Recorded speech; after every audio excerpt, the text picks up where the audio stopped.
12h, 14h. À votre service avec Ingrid. À votre service, votre rendez-vous de l'emploi, de la formation et de la vie en entreprise. Et ce midi, on va parler de la gestion des conflits avec notre invité, Jean-Noël Bruer, qui est coach professionnel. Alors, si vous connaissez vous aussi au boulot quelques tensions dans votre entourage professionnel, les petits tiraillements, en bisbille avec un collègue, avec un supérieur, eh bien, n'hésitez pas à poser vos questions en direct au 02 62 99 2000. Ou alors, vous pouvez également réagir par SMS 06 92 70 2000. À votre service. Vos appels au 02 62 99 2000. Et oui, c'est à ce numéro qu'il faut nous appeler pour poser vos questions à notre coach professionnel Jean-Noël Bruer, qui aujourd'hui est notre invité. Bonjour Jean-Noël. Bonjour Ingrid. Rapprochez-vous du micro, il ne mord pas, vous avez l'habitude maintenant. Alors, on va parler de gestion des conflits aujourd'hui. Et on discutait là, juste dans les couloirs avant de rentrer.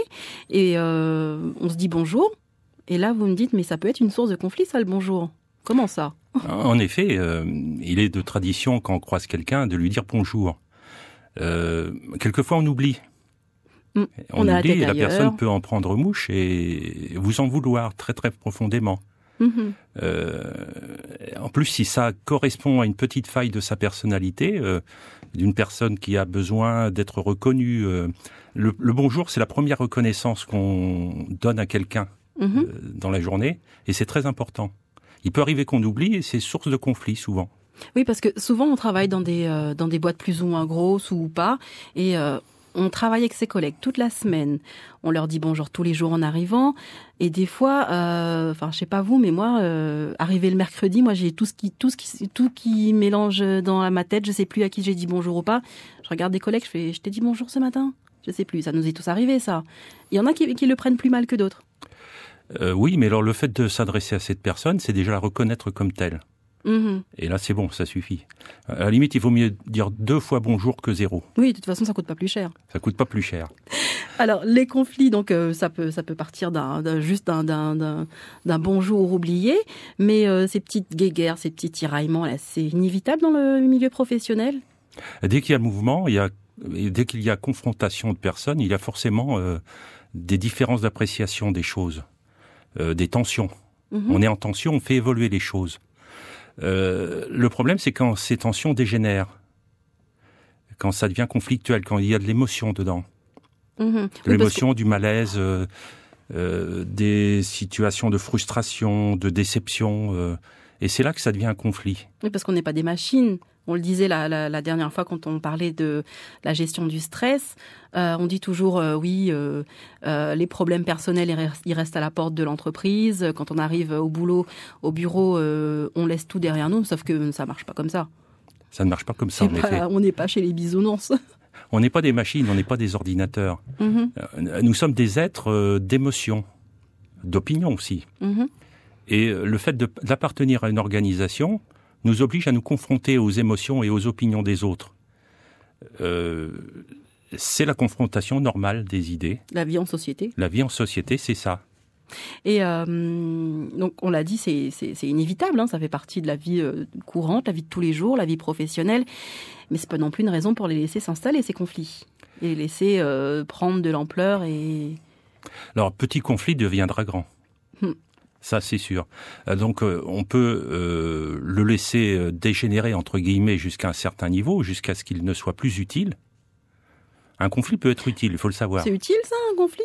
Quelquefois, ça arrive. Ah bon ? Quand on est dirigeant d'entreprise, créer de l'émulation dans son entreprise peut passer par la création de conflits. On sème la zizanie exprès. C'est pas de la zizanie, c'est des conflits. On peut mettre en concurrence 2 personnes pour le même poste.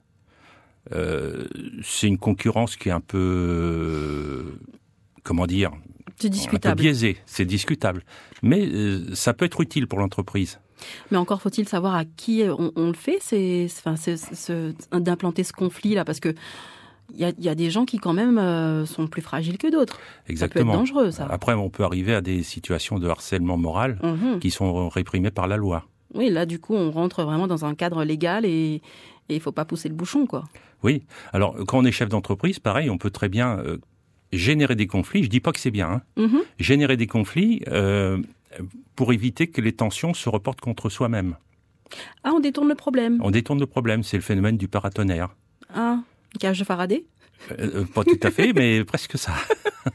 On fait tomber le tonnerre sur le paratonnerre, c'est-à-dire le conflit disperse l'énergie pour que l'énergie ne se retourne pas contre soi. Ah, c'est malin ça. C'est malin, c'est pas très moralement défendable, mais c'est comme ça arrive. Comme quoi, il y a tout, hein. On a bien dit, on vit pas chez les bisounours. Et donc les conflits sont inévitables, mais on peut quand même prévenir certains, les désamorcer assez tôt pour qu'ils enflent pas trop. Oui, alors ça dépend dans quelle position on se trouve. Si on est dedans, si on est impliqué dans ce conflit-là, on le sent. Mmh. On sent que la personne, par exemple, avec laquelle on allait bien la veille, commence justement à ne plus vous dire bonjour, à vous faire la tête. Et là, vous pouvez vous dire, est-ce que j'ai fait quelque chose ou je dois faire quelque chose pour faire arrêter un conflit naissant? Mmh. C'est pour ça qu'il faut parler dans l'entreprise. Ou alors, si on est extérieur, ça peut être des signes de mauvaise ambiance dans un service. Mmh. Dans un service qui dépend de soi ou qui ne dépend pas de soi. Quand on est extérieur au conflit, la question est de savoir si on a vocation à traiter ce conflit. Intérêt peut-être? Intérêt et vocation. Est-ce qu'on est habilité à le faire? Si on voit deux collègues qui commencent à se bouffer le nez, si j'ose dire, on peut se dire, je ne suis pas impliqué dedans. C'est souvent la meilleure solution. On va pas mettre, comme disait Cicéron, entre l'écorce et l'arbre, il ne faut point mettre le doigt. Absolument. Du coup, c'est nous qui risquons de nous reprendre le boomerang en pleine figure, non? Voilà, c'est nous qui faisons le paratonnerre dans ce cas-là. On prend la foudre. Ah ouais. On peut se poser en sauveur, ce qui est une situation qui est satisfaisante pour soi-même, mais qui n'est pas satisfaisante pour la situation. Alors, nous avons une question de Sabrina de Saint-Pierre qui vient nous envoyer son petit texto par SMS, qui nous dit « Bonjour, Sabrina de Saint-Pierre, je suis transférée dans un service à cause de mes compétences. » Oui, trop forte, nous dit-elle entre parenthèses. 3 ans que je fais un travail de longue haleine. Et là, la direction ne me pose pas la question et embauche une personne hiérarchiquement plus élevée que moi. Je souhaiterais faire des formations. C'est la croix et la bannière, que faire? La question qu'elle pose, comment faire des formations? Et comment faire des formations ou comment sortir de cette situation, parce qu'apparemment elle occupe un poste et elle est transférée dans un service parce que apparemment elle est trop bonne. La solution dans ce cas-là, c'est de se poser vraiment la question de ce qui se passe. Aller voir éventuellement son supérieur hiérarchique, savoir quelle est la motivation profonde de ce transfert, s'expliquer. La parole, c'est la solution en cas de conflit. On ne peut pas parler de conflit là dans son cas. Le conflit, c'est qu'il faut être deux. Et si elle commence à se rebiffer contre cette décision, ça deviendra un conflit. Là, pour l'instant, elle est dans une situation de malaise créée par une sorte d'oppression. Elle subit une décision. Ça n'est pas un conflit pour l'instant. Ça peut le devenir.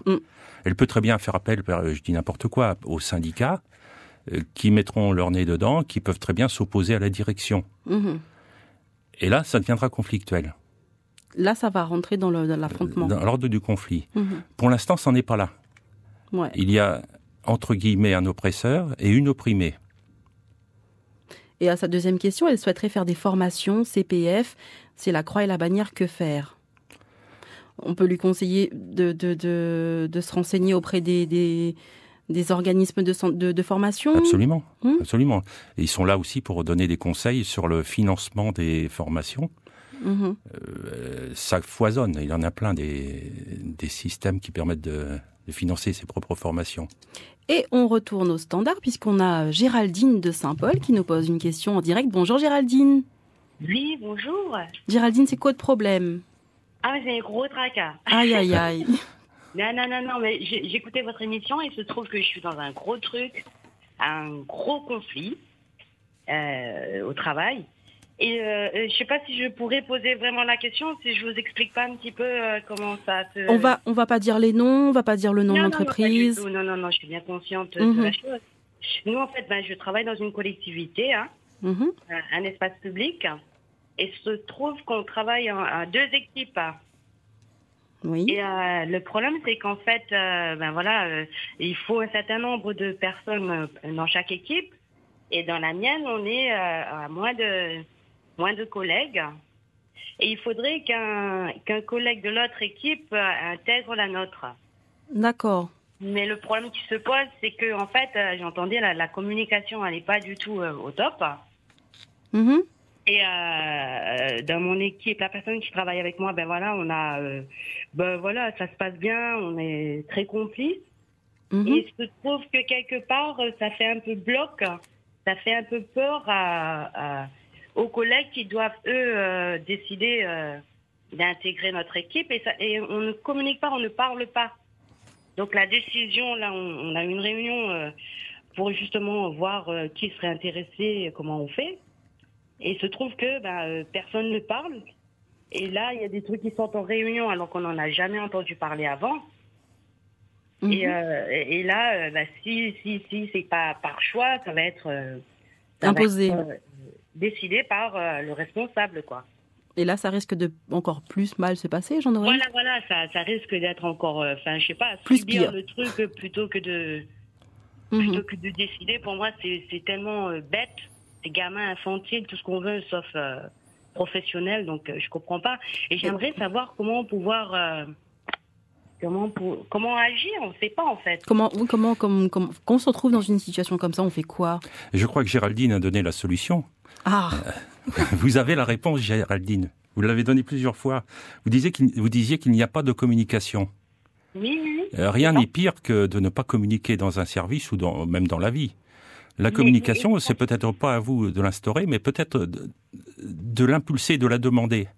Je suppose que vous avez un supérieur hiérarchique qui va prendre la décision de transférer ou non cette personne d'une équipe à l'autre. Est-ce qu'elle est au courant du malaise qui règne dans votre dans vos services? On a eu une réunion, 2 réunions même, et ça se dégoupille pas, ça se débloque pas, quoi. Alors vous voyez venir une décision à l'emporte-pièce. Le chef va décider contre l'avis de la personne qui va être transférée. Voilà. Et ça va être pire. Pire que quoi? Pire que maintenant? Oui, c'est que en fait la personne elle va pas décider, mais le pire c'est que en fait on risque de remanier les 2 équipes. compliqué là, hein? C'est compliqué. C'est compliqué, c'est un gros morceau. C'est pour ça là j'ai sauté sur l'occasion de vous appeler. Je me suis dit On crie au secours là. Et où vous situez-vous dans cette équipe? Vous êtes parmi les personnes de base, la base de l'équipe. Vous faites partie de la hiérarchie de l'équipe ou vous êtes... Pas du tout. En quoi est-il de votre responsabilité de régler ce problème? En fait, nous on travaille dans l'animation. Quand vous parliez d'ambiance de travail, que le public qui peut recevoir en face, c'est très important pour moi de travailler. On n'est pas là pour s'aimer au travail. On est là pour travailler intelligemment ensemble. On est là pour pouvoir faire un travail, ce qui nous est demandé, et puis satisfaire le public, quoi. Et du coup, en fait, si là, moi, mon équipe, elle me plaît comme elle est, sauf que bon, s'il arrive que les collègues, mon collègue ne soit pas là ou moi, il n'y a plus personne derrière, et puis voilà, quand il faut équilibrer, on équilibre. Le problème, c'est que la 3e personne, elle, comment dire, je trouve plus mes mots là. Elle s'intègre pas dans l'équipe peut-être? Voilà, mais il y a de l'autre équipe, ils sont à 4 et nous, voilà, on peut pas être à 4 d'un côté et de 2 de l'autre côté. Donc il faut une 3e personne, mais comment dire, c'est le manque de communication, moi, que j'accepte pas. C'est qu'on justement, j'ai essayé moi de désamorcer la chose, de dire voilà, on prend un petit temps, on discute, on va comment, mais en fait non, personne ne rentre dedans, quoi. Personne a envie de régler le problème. Quelque part c'est ça, et c'est couillon. Bah oui, parce que Géraldine, on a un peu l'impression de bataille dans le vent toute seule là, non? Un petit peu beaucoup, oui. En fait, je sais pas, après, je sais pas, c'est peut-être une appréciation aussi, enfin, je sais pas. Moi, j'essaie de faire en sorte que les choses, elles marchent, et j'ai l'impression de trouver en face sauf avec le collègue qui est avec moi, qui sait aussi comment je fonctionne. De l'autre côté, j'ai l'impression que, je sais pas, de toute façon, voilà. Ce serait pas vraiment à la hiérarchie, à la direction de prendre des décisions, là, Jean-Noël? En tous les cas, ça n'est pas à Géraldine de régler le problème. Elle est toute seule pour 6 personnes. Avec ses petits bras. Avec ses petits bras, vous risquez beaucoup de vous épuiser dans ce cas-là. C'est peut-être justement à la hiérarchie de régler ce problème-là, en étant bien sûr informé de toutes les opinions de chacun. C'est ça. Ouais. Mais vous, je perçois plus de l'inquiétude dans votre discours qu'autre chose. En fait, oui, je suis effectivement très impliquée parce qu'en fait, ce qui s'est passé, c'est que quand il n'y a pas de communication et que quand en réunion on se balance des trucs, ah bon, je sais pas, juste par exemple les petites pauses pour ceux qui fument, les petites pauses clopes, moi je fume. Des trucs, des petits trucs comme ça dont on n'a pas parlé, je veux dire entre collègues, quand on est ensemble, on travaille ensemble aussi les deux équipes. Hein. Je veux dire, entre collègues, quand tu fais un truc, tu fais une erreur, c'est humain. Je fais une connerie, j'ai zappé un truc, on se dit des choses de suite, on désamorce ce truc de suite. Mais là, ça s'est pas fait. Et là, le fait qu'il faille qu'on change, qu'on réorganise un petit peu tout ça, il y a des choses, moi, c'est pour ça que je suis très... je sais pas ça vous touche. Voilà, c'est que là, il y a des trucs qui ressortent et j'ai l'impression de suite, du coup, on se défend, on est en réunion, certes, on apprend des choses qu'on n'a jamais entendu parler. Entendu avant. Donc après, Géraldine, comme disait Jean-Noël Bruer, je pense vraiment c'est maintenant à la hiérarchie, à la direction de trancher là maintenant, de prendre une décision. Rien quand même. Et vous, arrêtez de vous inquiéter. C'est ça. Le relais sera passé à la hiérarchie. Vous gérerez la situation telle qu'elle vous viendra après. Le collègue sera sans doute transféré dans votre équipe. Après, ça sera à vous. Il reviendra à vous de gérer la situation telle qu'elle viendra, de créer une bonne ambiance avec ce collègue. Voilà, Géraldine. Ouais. D'accord. Les bons ? Je vous remercie bien. De rien, bonne journée à vous. Allez, bonne journée, merci. Et donc vous aussi, comme Géraldine, passez en direct et posez vos questions à Jean-Noël Bruer, qui aujourd'hui est là avec nous, le coach professionnel, pour parler de la gestion des conflits. On revient juste à Something Beautiful, quelque chose de beau. C'était Robbie Williams sur la première. Bien oui, quelque chose de beau. On va essayer de trouver quelque chose de beau dans la gestion des conflits. C'est possible ça, Jean-Noël Bruer, de trouver du beau dans les conflits? Absolument, le conflit est résolu, on est content, on est heureux. On est content. Et bien justement, nous avons un auditeur ou une auditrice qui nous a posé une question par SMS 70 2000 et nous dit comment faire quand mes 2 collègues sont ouvertement en conflit dans notre service. Nous n'avons pas de manager, juste le service administratif et financier qui gère les payes et les congés. Alors, voilà. Bon, le conflit est gênant, forcément. Il doit créer une ambiance délétère dans le service. Comme il est gênant, on peut très bien se proposer en médiateur. Si elle est reconnue par ses 2 collègues comme quelqu'un de neutre et de bienveillant, la médiation peut être une solution. On s'improvise médiateur comme ça, Jean-Noël ? Il suffit d'être neutre et bienveillant et d'être à l'écoute. La médiation, c'est quelque chose qui est attaché à la personne, la capacité de devenir médiateur. Mais pas tout le monde n'a cette capacité-là. Pas tout le monde, en effet. On n'a pas tous une capacité de détachement et de rester calme et de ne pas prendre parti. Alors ça, c'est la première solution. Ensuite, la personne, l'auditeur ou l'auditrice, indique qu'elle n'a pas de hiérarchie. C'est totalement étonnant. Il doit bien y avoir un pas de manager, me dit-elle. Bon, s'il a pas de manager, mais qu'elle a une hiérarchie, cette personne-là, si elle ne peut pas se poser en médiatrice, soit elle admet le conflit, se met à l'écart et s'en protège, soit elle recourt à sa hiérarchie. Oui, parce que sinon on n'a pas de chef de service, on va voir plus haut. Enfin, celui qui est le premier. Il y a forcément quelqu'un qui est responsable de ce qui se passe. Il y a un patron dans cette boîte. Absolument. Bon, voilà ce qu'on peut lui conseiller. Oui. Soit elle prend le rôle de médiateur et elle se met entre les deux et prend une chaise chacun et voilà, dites-vous ce qui ne va pas. Oui, c'est ça. Écoutez successivement chacune des 2 personnes. Déjà, leur demander si elles souhaitent qu'elles les aident pour régler ce problème-là. Oui, on ne va pas s'imposer comme ça. On ne s'impose pas comme médiateur. sachant que de toute façon, elle a un intérêt à ce que la situation devienne plus vivable. Est-ce que les personnes souhaitent qu'elle les aide? Après, se poser en médiateur, c'est-à-dire poser les règles déjà de la médiation, que personne ne s'envoie de vaisselle à la figure, personne ne se batte, et qu'on essaye de régler le problème. Mais il faut pour ça que les deux aient envie que le problème se règle, ce qui n'est pas toujours le cas dans le cas d'un conflit. Oui, ce qui vient à ma question suivante, quand on n'arrive pas à trouver un compromis, une solution, on fait quoi? On reste les bras croisés et on attend que ça se passe? Ça peut se passer très mal, ça peut dégénérer de façon vraiment très très grave. Si le conflit est stable, il peut rester tel qu'il est, sans problème. L'ambiance est pourrie, mais c'est pas grave.